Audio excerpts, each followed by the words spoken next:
हाँ, तो हम आप लोगों को लोरिक मंजरी का विवाह का गीत कजरी के माध्यम से सुना रहे हैं। अगर अच्छा लगे तो लाइक सब्सक्राइब कीजिएगा।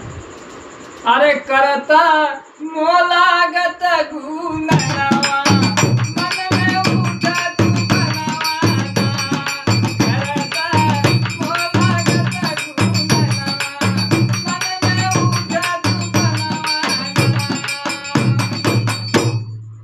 गोरी का राजा मोलागत सोचलाय मनवा, ओ रामा सोचलाय मनवा।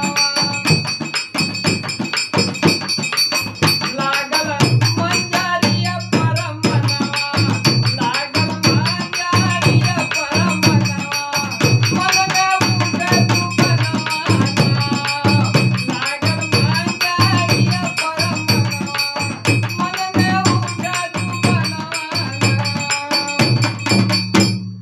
मंजरी के जब पिता महाराजी गए खबरिया पाई, ओ रामा गए खबरिया पाई, ओ भैया गए खबरिया पाई।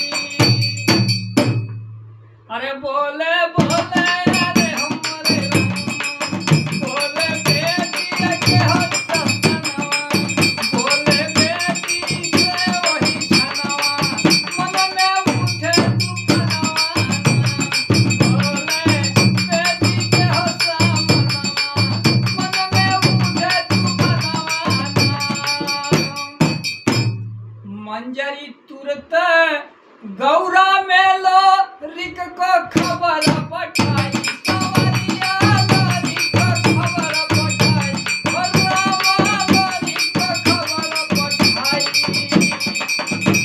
आ लोरी करा दिया हम पायनवा, लोरी करा दिया पायनवा, मन में उठे तू बनवाना, लोरी करा दिया पायनवा, मन में उठे तू बनवाना।